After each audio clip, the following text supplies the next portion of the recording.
दिल्लीतल्या अखिल भारतीय साहित्य संमेलनात असे घडलो आपली हा कार्यक्रम पार पडला. यामध्ये विविध क्षेत्रातील अनेक दिग्गज मंडळींची मुलाखत घेण्यात आली, ज्यात एकनाथ शिंदे यांच्या शिवसेनेच्या नीलम गोऱ्हे यांचा सुद्धा समावेश होता.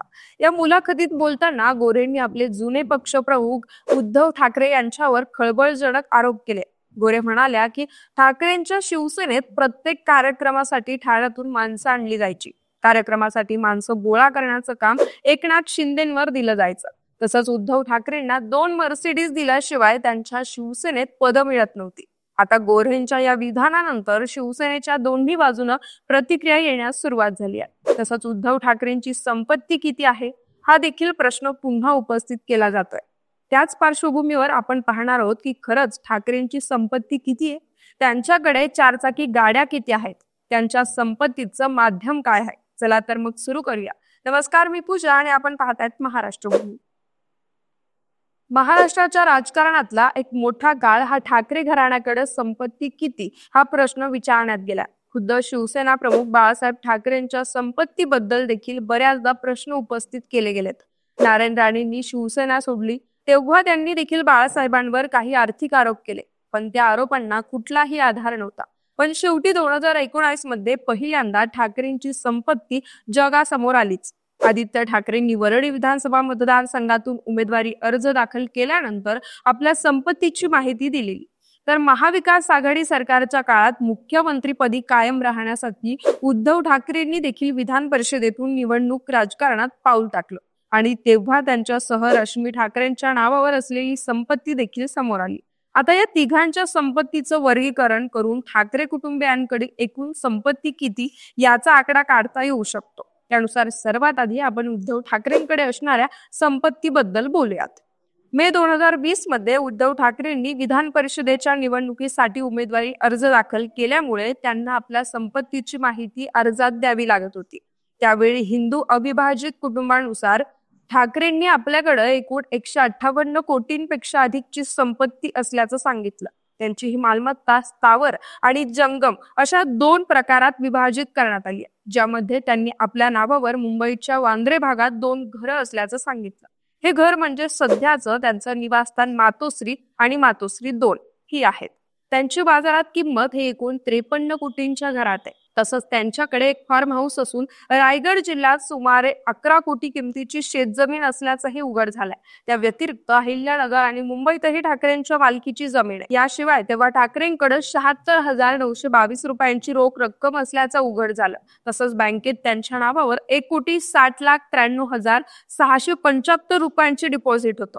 आता यामध्ये शेअर्स बद्दल बोलायचं झाल्यास ठाकरेंची 21,68,51,001 रुपयांची गुंतवणूक शेअर्स मध्ये. तसंच पोस्ट आणि विमामध्ये ठाकरेंनी 3 लाखांची गुंतवणूक केली आहे. त्यावेळी उद्धव ठाकरेंनी 4,06,03,624 कोटींचं कर्ज देखील घेतलंय. आता उमेदवारी अर्ज दाखल करताना उद्धव ठाकरेंनी हिंदू अविभाजित कुटुंबानुसार आपल्या संपत्ती बरोबर रश्मी ठाकरेंच्या नावावर असणारी संपत्ती सुद्धा जाहीर केली होती.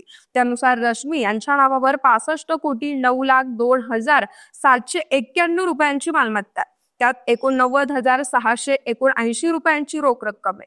तर त्यांच्या नावावर 34,86,559 रुपयांचं डिपॉझिट देखील आहे.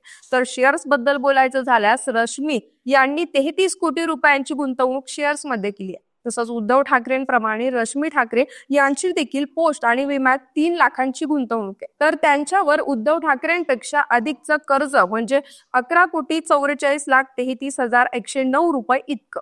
आता दागिन्यांबद्दल बोलायचं झाल्यास रश्मी यांच्याकडे 35,20,000 रुपयांचे सोने आणि चांदीचेही दागिने आहेत. पण ठाकरेंच्या या संपत्तीचं माध्यम काय? तर उद्धव ठाकरेंना पगार, व्याज, बोनस, डिव्हिडंड आणि भांडवलीतून नफा मिळतोय. तर त्याबरोबर रश्मी ठाकरेंच्या संपत्तीचं माध्यम हे व्याज, भाडे आणि व्यावसायिक भागीदारी असल्याचं सांगितलं गेलंय. आता येऊयात महत्वाच्या मुद्द्यावर, म्हणजे उद्धव ठाकरे आणि रश्मी ठाकरेंच्या नावावर वाहनं किती आहे. तर ठाकरे दाम्पत्याच्या नावावर एकही वाहन नाहीये. तर आता आदित्य ठाकरे यांच्याकडे असणाऱ्या संपत्तीबद्दल बोलूयात.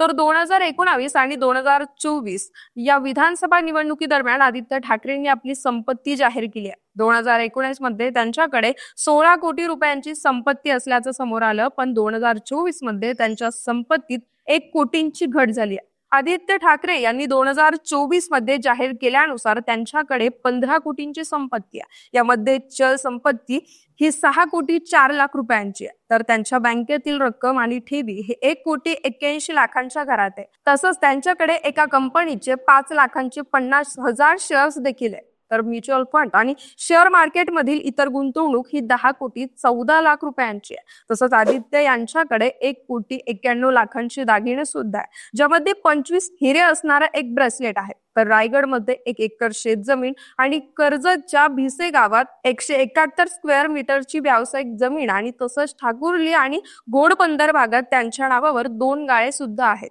ज्याचा बाजारभाव हा 4,56,00,000 रुपये. आता महत्वाचं म्हणजे तर त्यांच्याकडे BMW नावाची 4 चाकी गाडी आहे. आता ठाकरे कुटुंबातील 3 सदस्यांच्या या संपत्तीची बेरीज केल्यास हा आकडा 173 कोटींपेक्षा अधिक वर जातो. आता महत्वाचं म्हणजे शिवसेना नेत्या नीलम गोऱ्हेंनी ठाकरेंवर आरोप केलेत खरे, पण त्याला काय आधार हे कदाचित त्यांनाच माहिती असावं. कारण उद्धव ठाकरेंच्या नावावर एकही वाहन नाहीये, पण त्यांच्या ताफ्यात आपल्याला एक मर्सिडीज गाडी नक्की दिसते. त्यांनी आपल्या मुख्यमंत्रीपदाच्या कार्यकाळात देखील ही गाडी वापरली आहे. या गाडीचा नंबर हा MH01AR 7542 आहे आणि ही गाडी प्रबोधन प्रकाशन प्रायव्हेट लिमिटेड या कंपनीच्या नावावर रजिस्टर आहे. या कंपनीत प्रणय कुमार भारतीय हे डायरेक्टर म्हणून काम करतात. तर उद्धव ठाकरे, रश्मी ठाकरे आणि आदित्य ठाकरेंनी देखील या कंपनीत डायरेक्टर म्हणून काम पाहिलंय. पण याचा अर्थ सरळ हा ठाकरेंना दोषी ठरवणं होत नाहीये. गोऱ्हेंच्या विधानावर वादंग तयार झालाय हे नक्कीच आहे. शिवसेनेने गोऱ्हेंना आतापर्यंत 4 वेळा आमदार केलाय. मग त्यांनी किती मर्सिडीज दिलाय याचा पावदा घेऊन यावं असं आव्हान संजय राऊतांनी केलंय. तर शिवसेना ठाकरे गटाच्या महिला पदाधिकारी देखील आता गोऱ्हेंविरोधात आक्रमक झाल्यात. स्वतः रश्मी ठाकरे या देखील आता मैदानात उतरणार असल्याचं चिन्ह दिसतात. कारण मातोश्रीवर मुंबई आणि पुण्यातील महिला पदाधिकाऱ्यांची एक तातडीची बैठक बोलावण्यात आली आहे. या बैठकीत गोऱ्हेंविरोधात आंदोलन करण्याची रणनीती आखण्यात येणार असल्याचं सांगितलं जात आहे. आता या बैठकीनंतर शिवसेना ठाकरे गटाच्या महिला पदाधिकारी कोणती भूमिका घेणार, तसंच जर मुंबई महानगरपालिकेच्या निवडणुकीपूर्वी ठाकरे गट ऍक्टिव्ह झाल्यास त्याचा कसा फायदा ठाकरे गटाला होतो हे पाहणं महत्वाचं ठरणार आहे. तोपर्यंत आजच्या व्हिडिओत इथंच थांबूयात. भेटूयात आणखी एका व्हिडिओत.